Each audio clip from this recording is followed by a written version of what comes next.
sita zimepita, wanakiwa ndiye kiongozi. Tutatembea na Mwokozi hata Sabato yake Mwokozi. Tutaiona haleluya, Mwana-Kondoo hata milele na milele, hata milele. Amen. Tutatembea na Mwokozi hata Sabato yake Mwokozi. Tutaiona haleluya, Mwana-Kondoo hata milele, hata milele na milele, hata milele.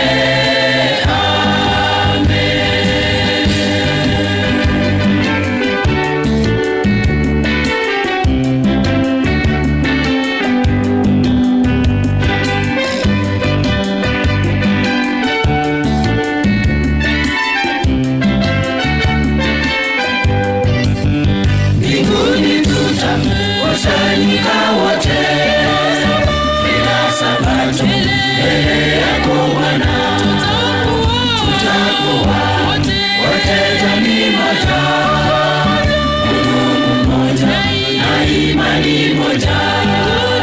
Mbinguni tutakusanyika wote kila Sabato mbele yako Bwana, tutakuwa wote jamii moja, Mungu mmoja na imani moja. Tutatembea na Mwokozi hata Sabato yake Mwokozi. Tutaiona haleluya, Mwana-Kondoo hata milele, hata milele na milele, hata milele. Amen. Tutatembea na Mwokozi hata Sabato yake Mwokozi. Tutaiona haleluya, Mwana-Kondoo hata milele, hata milele na milele, hata milele.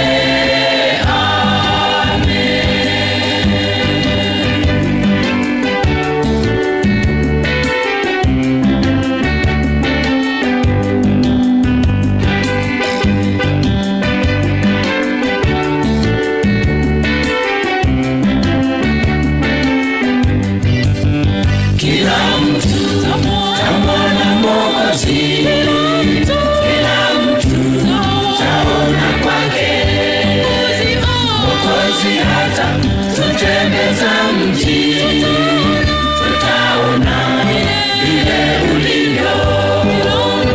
Kila mtu tamwona Mwokozi, kila mtu taona kwake Mwokozi hata tutembeza mji, tutaona vile ulivyo. Tutatembea na Mwokozi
Sabato yake Mwokozi tutaiona. Haleluya, Mwana-Kondoo hata milele, hata milele na milele, hata milele.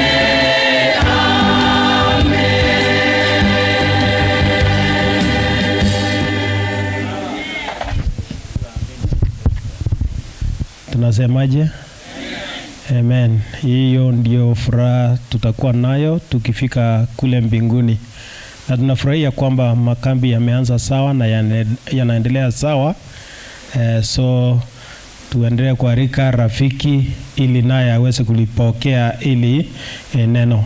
Wakati huu ni wakati wa kipindi cha uongozi ambao utaambatanishwa na familia.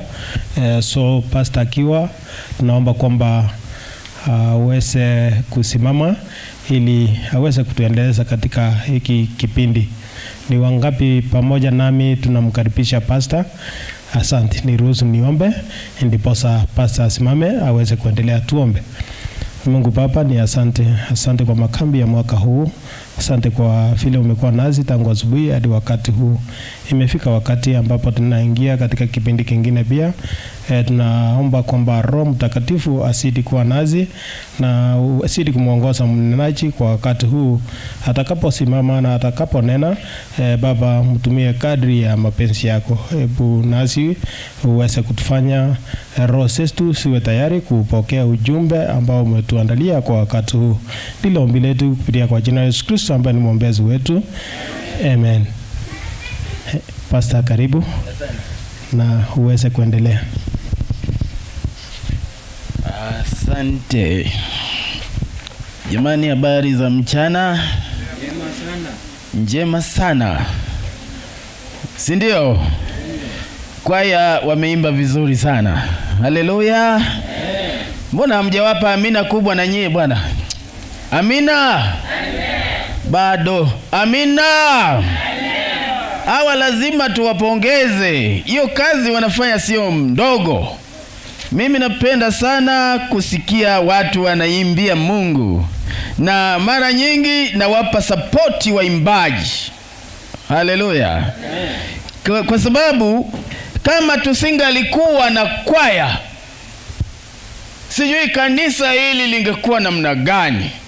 Lakini kwaya inaleta uhai wa mambo mengi. Hasa huduma zote za kanisa bila kwaya zinaonekana hazifai. Kwa hiyo mimi nasema kwaya, Mungu awabariki sana. Amen. Sitaki ameni ya wivu hapa. Semeni amina. Amen. Bado. Semeni amina. Amen. Hiyo ndio nataka. Tuwape support. Waende mbali. Maana mbinguni ni kuimba. Ibada ya mbinguni ni kusema mtakatifu na kuimba. Na hata ule wimbo wa Musa na Mwana-Kondoo tutaimba. Hakuna ambaye hataimba. Haleluya. Kwa hiyo nimefurahi kwa kwaya hii. Mungu awabariki sana. Na hasa hii radio, chukua hii kwaya bwana. Wako smart. Haleluya. Wako smart, wanamwimbia Mungu. Hawana wasiwasi. Mavazi yao smart, wakimatch hapa utafikiri kweli tumefika Igoro. Amen. Uko Igoro kwa saa godi. Mungu awabariki sana. Tuombe. Baba, tunakushukuru sana mchana wa leo. Tumekula na kunywa. Na sasa tunakula chakula cha kiroho. Nena nasi, tupatie nguvu itokayo juu. Na malaika watakatifu watuzingire. Katika jina lake Yesu tumeomba.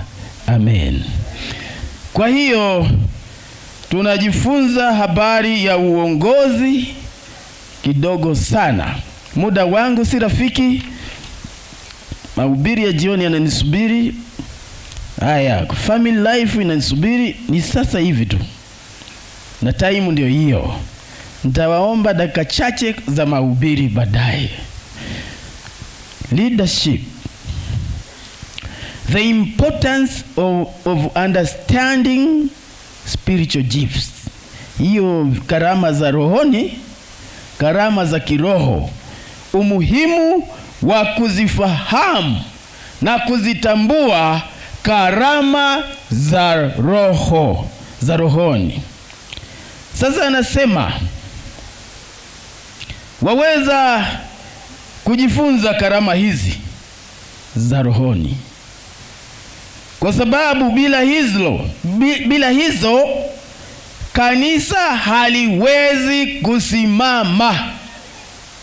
Shughuli zote za kanisa zinategemea karama za roho, maana hii ni taasisi ya kiroho, na karama za kiroho lazima zitumike vyema ndani ya kanisa la Mungu. Nijiuliza ya kwamba je, kusingekuwa na uongozi kanisani ingekuwaje? Naam. Kusingekuwa na mfumo, maana kanisa hili ni well organized church. Yaani ni kanisa ambalo lina mfumo mzuri na tuna viongozi mbalimbali. Sasa je, tusingekuwa na hao, tungefanyaje taratibu kama hizi? Labda ni swali nauliza.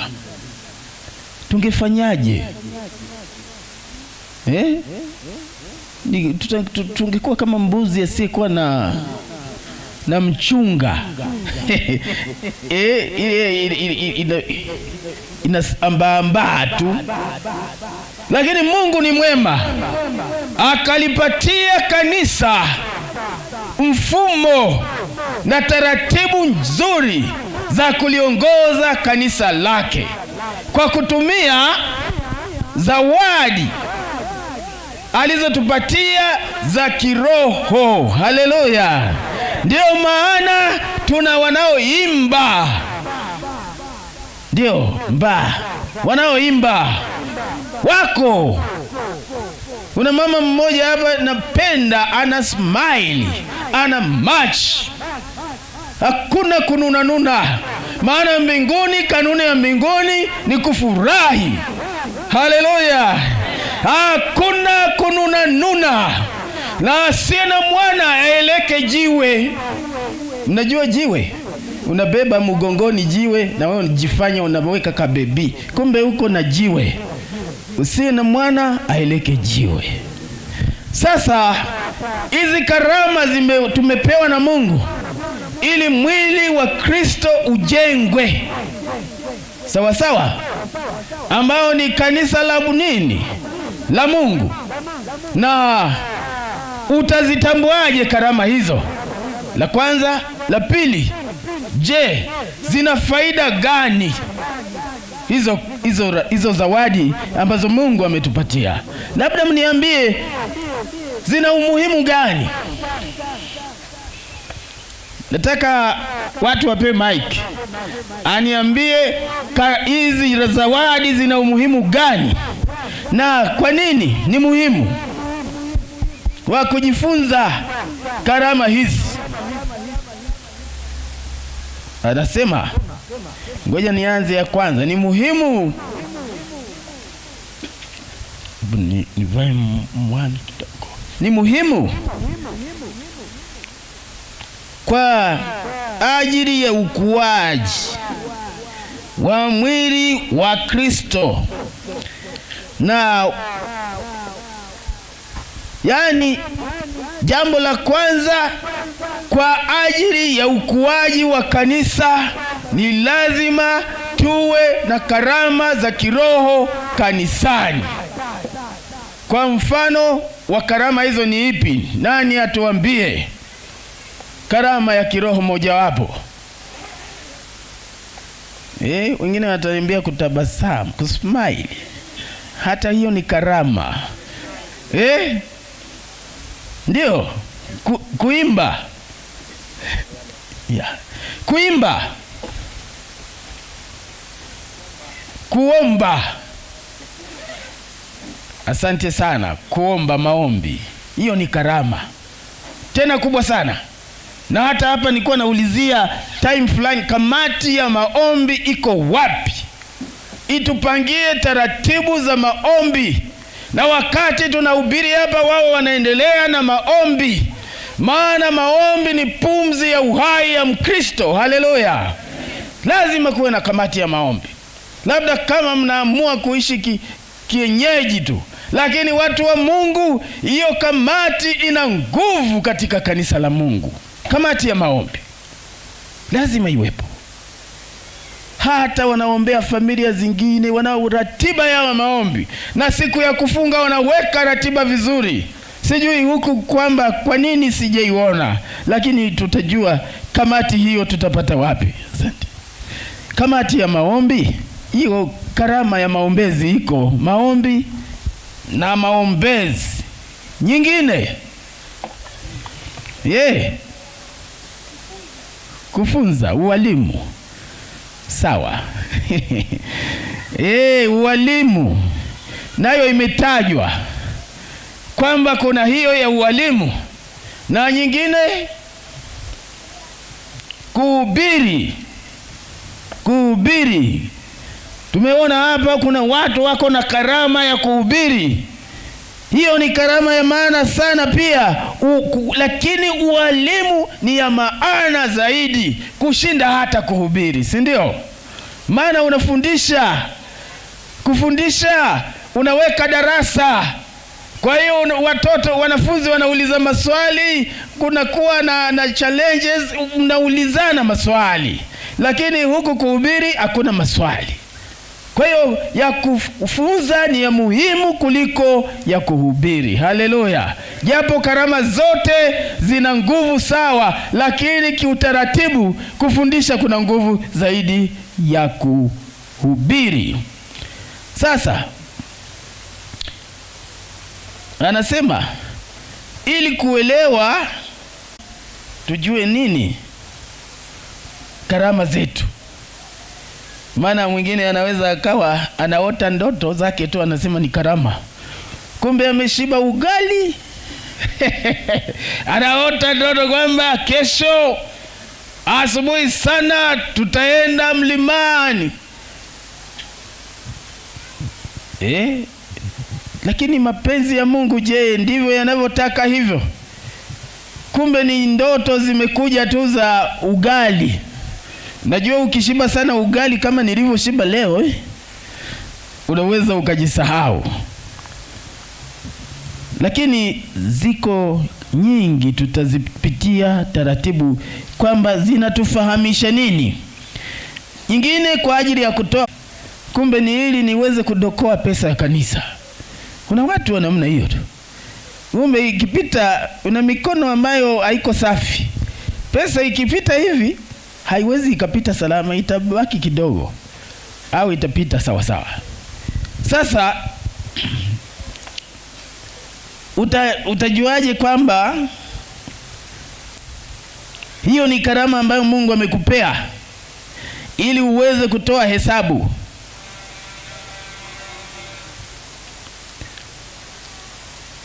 Hiyo tu.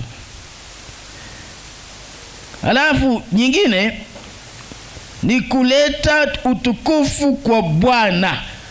Karama yoyote ile lazima uitumie ilete utukufu kwa Bwana.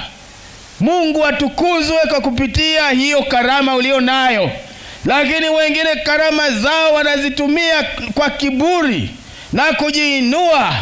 Nisingekuwa mimi pale, ile kwaya isingesimama. Nisingekuwa mimi mhazini pale, hiyo kanisa isingefika hapo ilipo. Nisingekuwa mzee wa kanisa pale, ili kanisa lisingelifika pale. Je, tunamrudishia Mungu utukufu kwa hizo karama? Utukufu unabaki kwa Mungu au inabaki kujitukuza sisi wenyewe kwamba mimi ndiyo nimefanya pale, lile kanisa lile ni langu lile? Kanisa la Mungu, kwa sababu umewekwa kuwa kiongozi wa majengo, unasema ile kanisa Bwana, lile kanisa langu lile, mimi ndio nimejenga lile. Utukufu hauendi kwa mwenyewe, unakuja kwako. Mungu atuhurumie sana. Haleluya. Tuishie pale, tuende kwa family life, maana naona muda umesonga. Tuombe tena kwa somo jipya. Baba, tunajifunza habari ya familia zetu. Nena nasi kwa kitambo kidogo, katika jina lake Yesu, amina. Familia ni nini? Wengine wasema ni nyumba. Lakini nyumba bila watu si familia. Inawezekana ni familia ya mtu mmoja, hiyo bado ni familia. Inawezekana familia ya watu wawili, hiyo ni familia. Inawezekana familia ya watu watatu, wanne, ni familia. Haya. Kwa hiyo tufungue kitabu cha Yeremia. Huyu nabii Yeremia 1. Yeremia 1 pale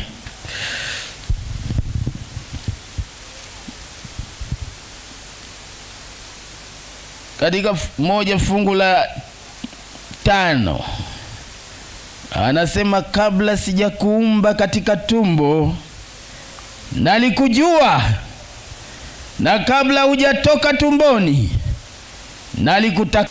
Haleluya. Kumbe Mungu anatufahamu hata kabla hajakuumba katika tumbo. Alimfahamu Yeremia mapema sana. Ananifahamu mimi na wewe mapema sana. Kwa hiyo wewe ni original. Haleluya. Wewe sio feki. Wewe na mimi tu original. Mungu alitufahamu mapema, akatuumba, na alijua kwamba huyu atakuwa nani katika familia. Wewe na mimi tu original. Sisi sio feki. Sasa itaka tuangalie kidogo kitu kingine ambacho inasema kuna aina mbalimbali za watu. Sawa sawa. Hapa Kenya mnaimba watu ni kiatu. Sijui kiatu. Kuna watu na viatu. Kuna watu na viatu ama koroto. Si ndio?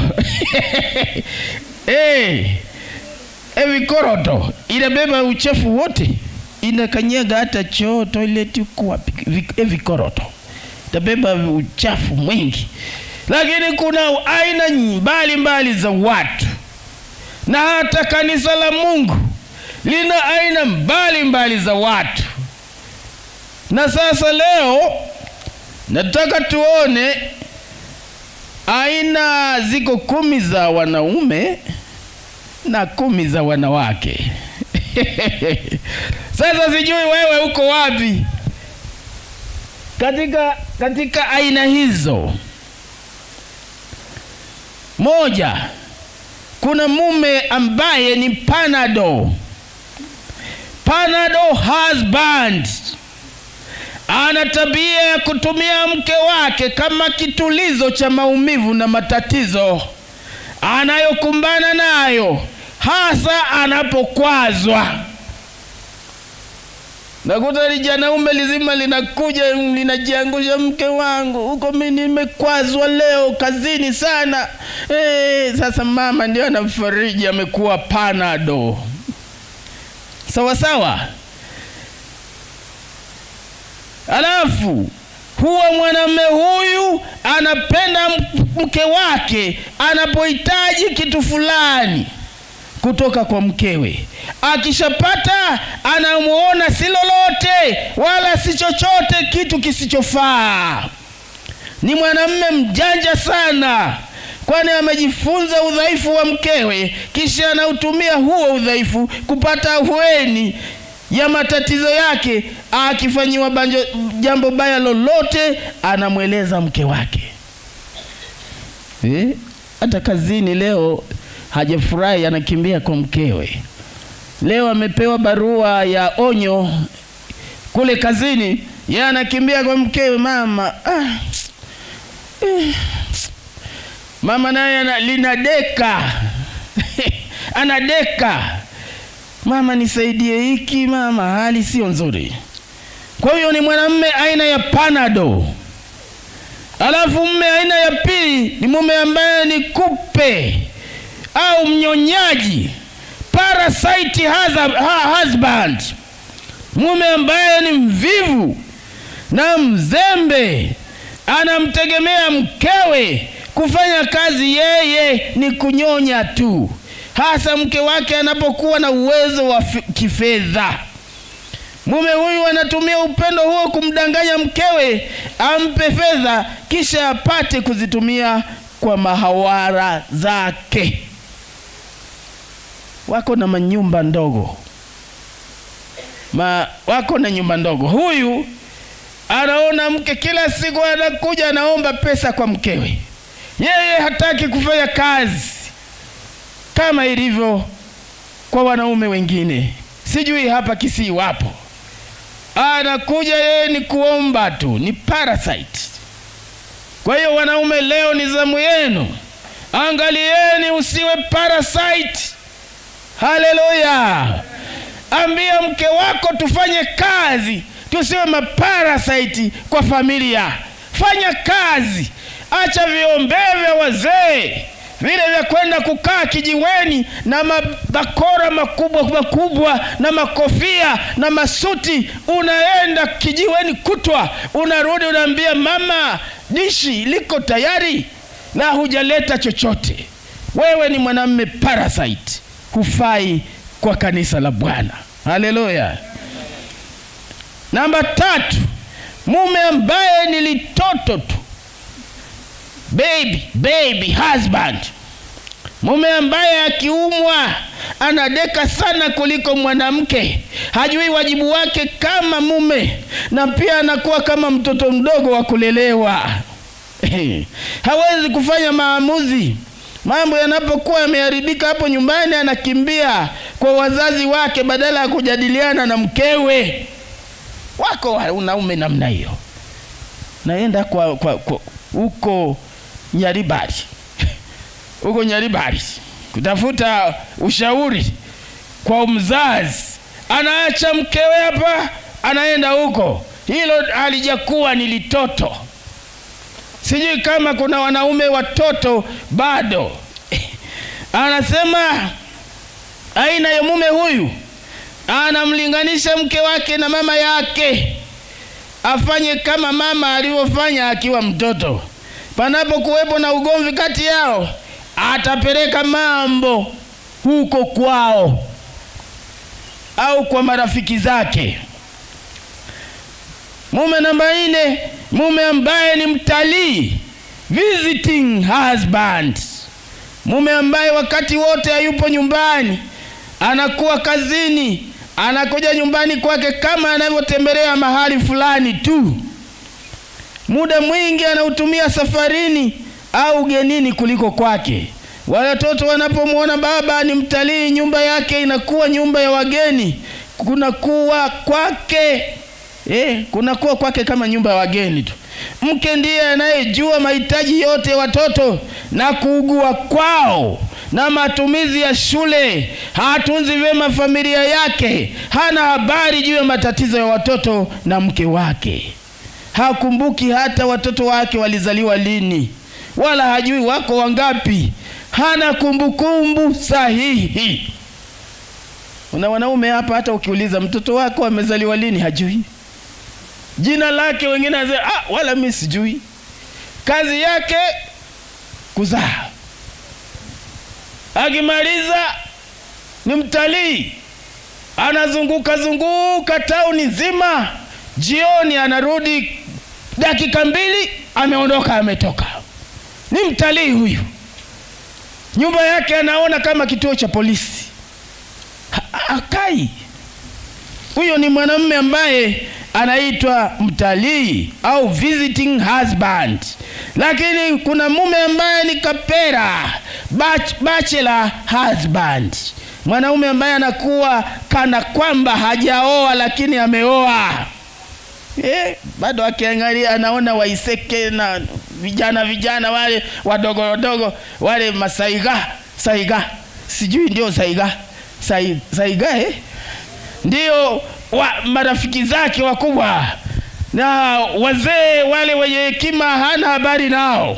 Yeye kazi yake ni hao wadogo hao wa umri huo, na mwanamume huyu anasema anakuwa kana kwamba hajaoa, lakini pili anaendelea kuishi maisha ya kuposa, lakini ana mke ndani. Ana mke ndani, lakini kazi yake kuposa. Akiona watoto wa watu anasema hao ni wanaume ambao ni makapera. Hayupo makini sana na maisha yake ya ndoa. Anashinda vijiweni, anarudi muda wa usiku, anaporudi mke amelala. Wanapenda kufanya yao wenyewe bila kuwashirikisha wake zao.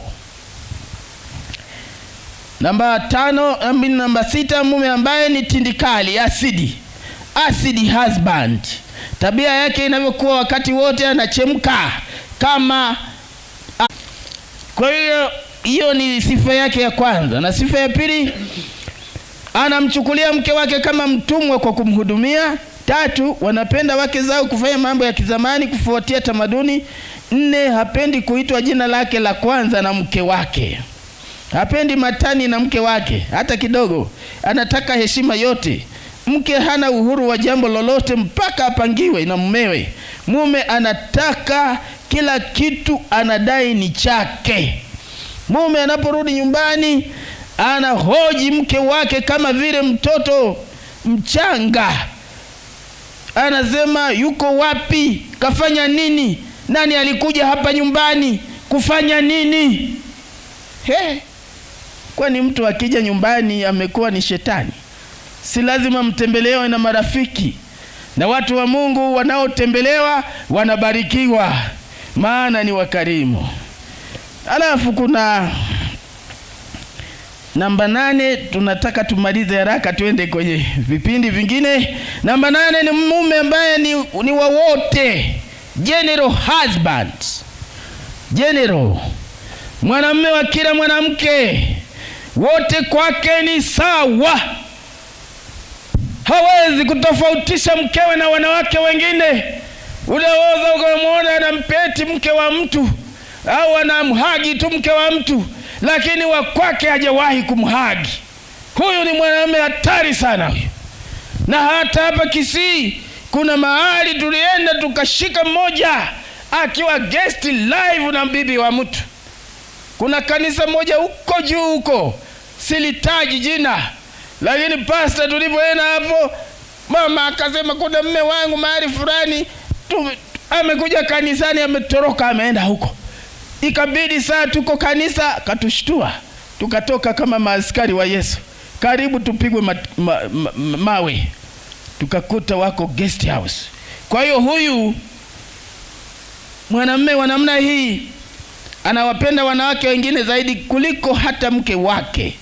Hata ingawa hana mahusiano ya mapenzi na wanawake wengine, lakini anapenda kuwapa fedha au zaidi hao kuliko hata mkewe.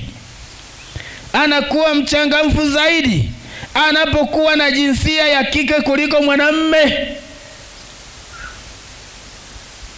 Huyo ni general husband. Simu yake idadi kubwa ya majina yaliyomo humo ni ya wanawake. Akipigiwa simu na mwanamke anasema akipigiwa simu na mwanamke anaongea zaidi ya saa moja. Namba 9, mume ambaye ni mkavu, dry husband. Ni mume ambaye hatabiriki, ananuna kila wakati. Mume ambaye ni bahili, yani hatoi pesa huyo.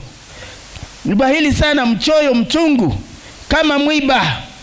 Mwanamume ambaye hajali hali ya mke wake, anamuona sawa wakati wote, na hata awe anaumwa haumwi kwake ni sawa. Hatumii muda kumpendeza mkewe. Anapiga mke kwa kukarimu wageni kwa chakula. Mke anapokarimu wageni kwa chakula anapigwa. Anaweka alama ya vidole juu ya unga au ugali. Fingerprint juu ya unga, ili hata kama amechota akija kuna mtu alishika hapa. Kwa hiyo anaweka vya kwake, inakuwa kama rubber stamp. Anaweka muhuri. Akija unga umechukuliwa, hapo nyumbani ni vita. Mwanamke atakiona cha mtemakuni, maana huyu ni mwanamume aina yake huyu naye. Alafu fedha anapotoa lazima aandike kwa diarist kila alichonunua, na asitumie vinginevyo, na change irudishwe. Huyu ni mkavu, dry husband. Na 10 na mwisho kwa leo, mume ambaye ni mwema. Haleluya! Nataka waume wote wawe wema hapa leo. Mume ambaye ni mwema. Haleluya! Hapo ndume zinaitika amen. Saa nyingine zinanipigia kimya tu. Mume ambaye ni mwema. Haleluya! Amen. Huyu ni mume anayejali na kuangalia mke wake na watoto na familia kwa ujumla. Haleluya! Anatoa mahitaji ya msingi, na pia anajua hisia za familia yake. Haleluya! Anatenga muda na familia yake kila wakati. Hili ni tatizo labda, kwamba uwe na muda hata wa dakika, hata saa moja ukae na familia yako, mfurahi. Wanahitaji kukuona na wewe mkikaa wote, hata mkila pamoja. Yani ndio maana unaitwa kichwa cha nyumba na kuhani wa nyumba. Hakikisha unapata muda wa kukaa na mke wako na watoto wako. Kama hakuna watoto, kaa na mke wako. Anajisikia, anafurahi, anatabasamu, hata moyo wake unachangamka, maana uliwaacha wengine wote hapa Kisii ukamchagua yeye kuwa mwenzi wa maisha yako. Haleluya! Hilo tu. Alafu pia anawajibika katika malezi ya kiroho kwa familia. Ni kuhani wa familia. Malezi ya kiroho, anahakikisha kila wakati maombi yanakuwepo nyumbani. Anahakikisha kila wakati familia yake inafurahi, wako na furaha wakati wote. Anawajibika kwa familia yake, na pia anamchukulia mke wake kama mwenzi, msaidizi, mke haswa. Haleluya! Je, wewe upo kundi gani? Hilo ni swali na waacha nalo jioni ya leo. Mungu awabariki sana. Tusimame tupate kuomba.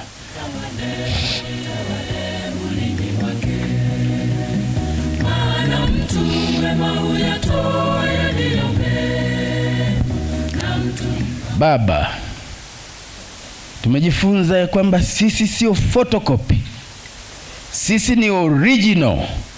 Maana kabla hujatu ulitufahamu, na ndiyo maana tumekuwa original. Na kama ni hivyo basi, tufanye kuwa wanaume wema, wanawake wema, vijana wema, tukaliinue na kulitukuza jina lako. Tufanye kuwa makuhani katika nyumba zetu, kuwe na vipindi vya maombi, na tuwe na wainjilisti wa kutangaza ujumbe wa malaika watatu kabla mlango wa rehema hujafungwa. Asante Yesu, maana ni ombi letu Katika jina lako tumeomba, amina. Mtawezaje kunena mema ili hali ninyi ni wabaya? Mtawezaje kunena mema? Kinywa cha mtu kitayanena yanayoujaza moyo wake, yanayoujaza moyo wake.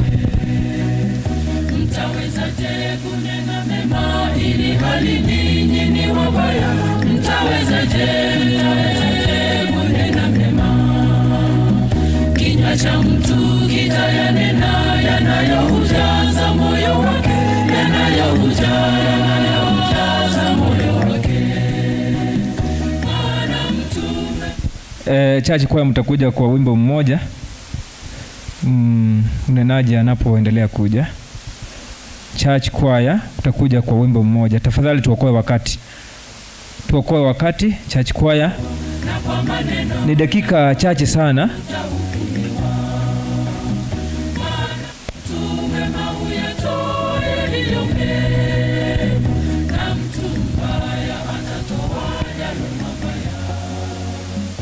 Utatoa hesabu kwa neno ulilolitoa, na kwa maneno yako wewe utahukumiwa.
kiu ya kukosa maji wala kukosa chakula. Tukimbieni dunia, itakuja angamia. Kamilisheni imani, rehema karibu fungwa. Tukimbieni dunia, itakuja angamia. Kamilisheni imani, rehema karibu fungwa.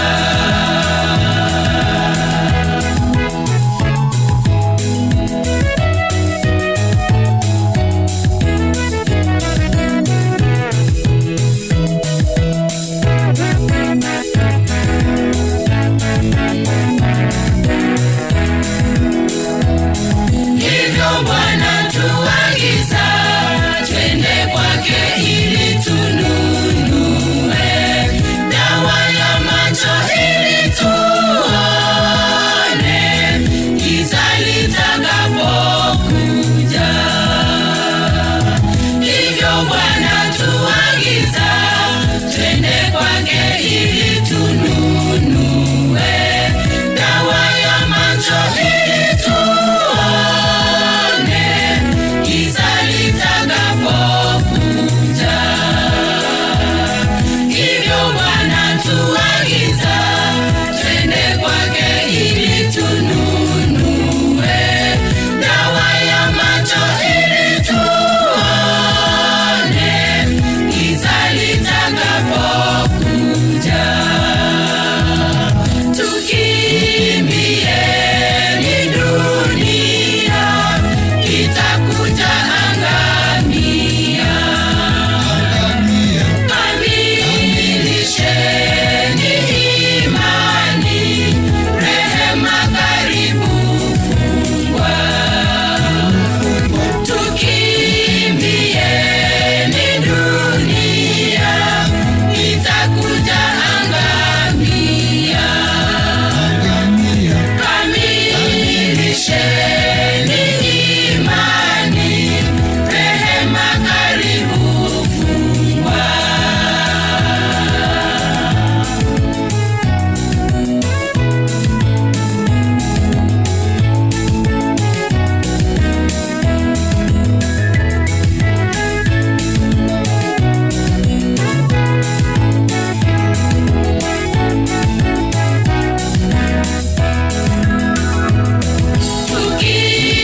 Tukimbieni dunia, itakuja angamia.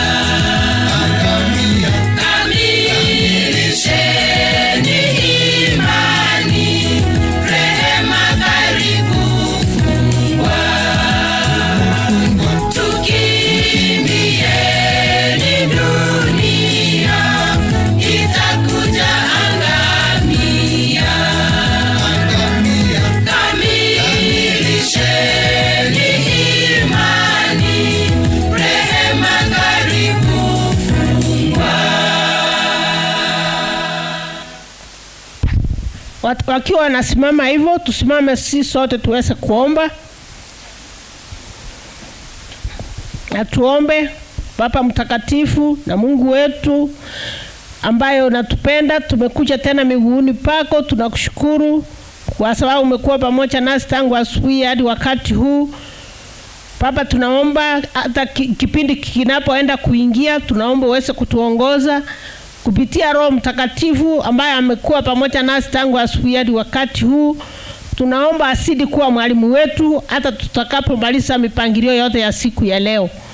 Baba, tunapoenda kuanza kipindi kingine ambaye ni ya stewardship, tunaomba Roho wako Mtakatifu aweze kuwa mwalimu wetu.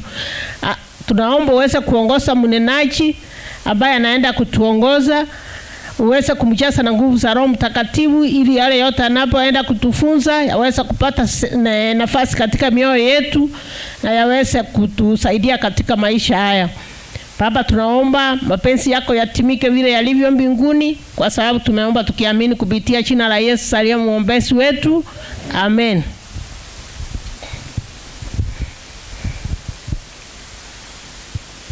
Kipindi kiko mbele yetu ni ya kipindi ya stewardship. Yule anaenda kutuongoza ni mgeni wetu ambaye anaitwa Samuel Omanga, na ni wangapi pamoja nami tunamkaribisha kwa ajili ya kuendelea.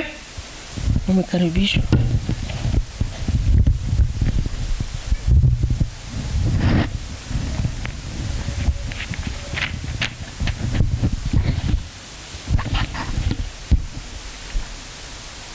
Muyamore lakini anyamore byangorera igabona mewanja ngamuyamore magari mbarakora mbale mwina batara pi byamore lakini mbeyamono ani wakati mema ambapo kwaya meza himba kitu kisuri ambazo nilikuwa nami nilitarajia kuongea. It has considered that what I wanted to speak, and I want also to echo only one view points before I call it a day. Anataka niwaulize kwanza jambo moja. Wangapi wako na watoto wadogo? Watoto wadogo. Watoto wadogo kutoka darasa la 6 kuelekea chini. Hao ni watoto wadogo, wengine ni wakubwa. Wangapi wako na watoto wadogo? Nzuri sana. Hebu niwaulize swali moja. Wala ambao waliniwa mkono juu. Tawauliza namna hii. Ukienda sokoni, nunue tuseme mkate mnapenda ama ni kangumu? Kangumu ama ndimu? Ya, upatie mtoto. Alafu umuulize nipatie kidogo. Umempatia amepokonya, ameanza kukula. Alafu umwambie nami nikatie kidogo. Anakupatia. Kwa nini? Simekuwa yake. Haya, swala pili. Wala ambao wako na watoto wakubwa ambao wako secondary school na wengine wako standard 8 na wengine wako university. Umeenda mtoto amefukuza karo, amekuja na anahitaji shilingi 10,000 pekee, na basi hizo 10,000 basi hataruhusiwa kuingia shuleni.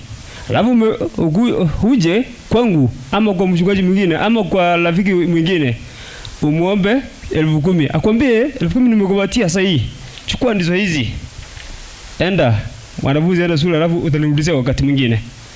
Alafu baadaye kumbuka kwambie, hebu naomba nipatie 1,000. Nimekumbuka kuna kitu nataka kununua hiyo 1,000. Na unajua shuleni uwezi ruhusiwa kabla ikiwa una shilingi 10,000. Utasambatia. Utampa.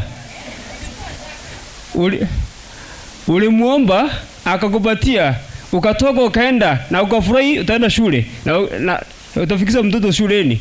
Ukienda hivi kidogo, unajua ukienda shule uwezi ruhusiwa mwanafunzi aingie darasani kama hana hela shilingi 10,000. Sasa utafanyaje? Utampa? Hapo ni kuongea tu kidogo, tunaongea kijuju. Ni vigumu sana kwa sababu mimi nimepitia shule, nimeona watu vile ambavyo tunafukuzwa. Haya, fungua kitabu cha Wakolosai. Wakolosai 1 fungu lake la 16 hadi 18. Haraka sana. Wakolosai 1 fungu lake la 16 na 17 inasemaje?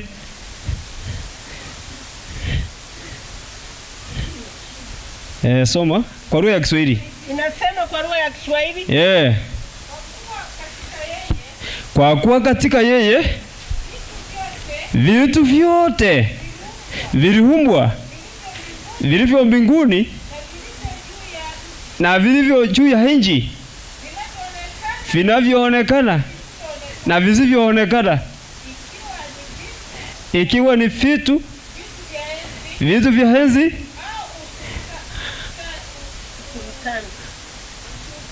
au sultani au enzi au malaika, vitu vyote viliumbwa kwa njia yake. 18 naye ndiye kichwa cha mwili, yaani cha kanisa. Naye ni mwanzo, naye ni mzaliwa wa kwanza katika wafu, ili kwamba awe mtangulizi katika yote.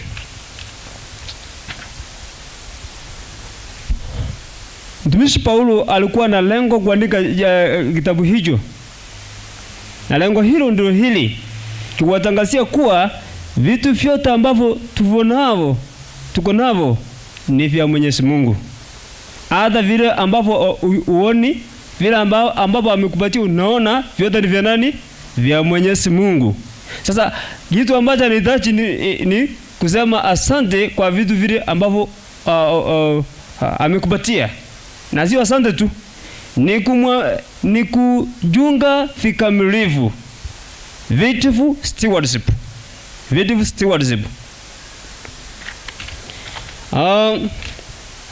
Vile nilivyotangulia na hiyo hivyo visa viwili, ilikuwa na lengo moja, kuwa watu katika hii dunia tumeanza kupenda vitu visivyo vyetu ambavyo ni vya Mwenyezi Mungu. Tumeanza kupenda hinji. Waimbaji wamesema kuwa tuikimbie dunia, itakuja kufanya nini? Itakuja kuangamia. Tukamilike imani yetu, kwa sababu neema karibu kufanya nini? Karibu kufungwa. Kwa sababu yote ambayo iko duniani ni mali ya Mwenyezi Mungu. Yakiwa ya Mwenyezi Mungu, ametupatia tuyajunge kwa njia ipasavyo, ambayo inaitwa faithfulness. Bili, nikipenda mtu alisomea wa Korintho wa kwanza. Nina fungu lake la 12. Nina fungu lake la kwanza hadi la 2. Wa Korintho wa kwanza. Korintho wa kwanza. Nina fungu lake la kwanza hadi la 2. Mtu na tuhesabu hivi kuwa tu watumishi wa Kristo na wamawakili wa siri za Mungu. Hapo tena nayo inayohitajika katika mawakili, ndio mtu aonekane kuwa mwaminifu. Amina. Ujumbe ambao tumepatiwa katika ule wa malaika watatu ni ule wa kutangaza injili ya kurudi kwa Yesu Kristo mara ya pili. Hiyo ndio njia ya kwanza. Na nilisema kuwa it is an imperative command. Umeambiwa uende, lazima unafaa kutii, uende. Na kule kuenda, basi huna budi kuwa mwaminifu katika kazi hiyo ya Mungu ambaye amekutuma. Korintho wa 2:5-19 nasemaje? Korintho wa 2:5-19 nasemaje? Yaani Mungu alikuwa ndani ya Kristo akiupatanisha ulimwengu na nafsi yake, aziwezabie makosa yao, ametia ndani yetu neno la upatanisho.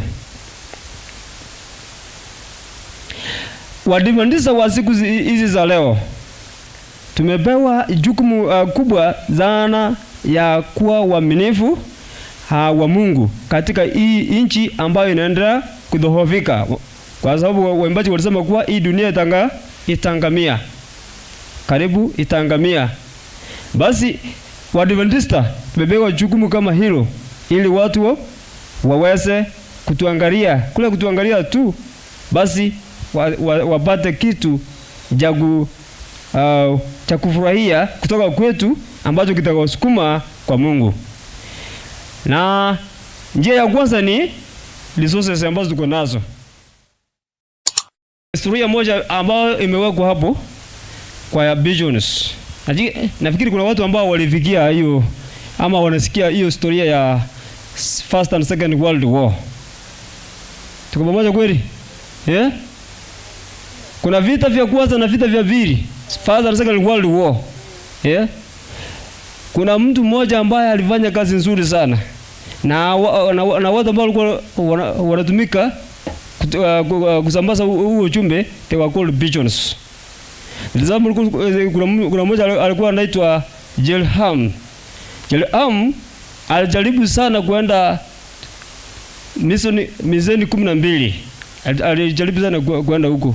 Lakini mwisho alikuja akafunjika huu, lakini hakufanya kosa arudi nyuma. Lakini ilimpidi aende mbele kama simba ambaye ameua. Hata wakati simba ameua, lazima anakimbia hapa na pale, lolote ambalo anakumbana nalo analilalua, alafu anapita. Simba ambaye ameua.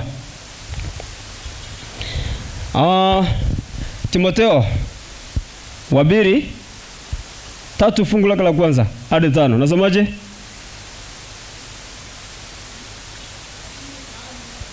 Lakini mfahamu neno hili,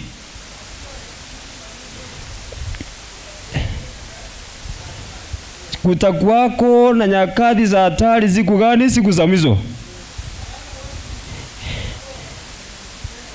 Watu watakuwa wakijipenda wenyewe, wenye kupenda fedha, wenye kujisifu, wenye kiburi, wenye kuthukana, wasiotii wazazi wao, wasio na shukrani, wasiozali, wasiopenda watu wako,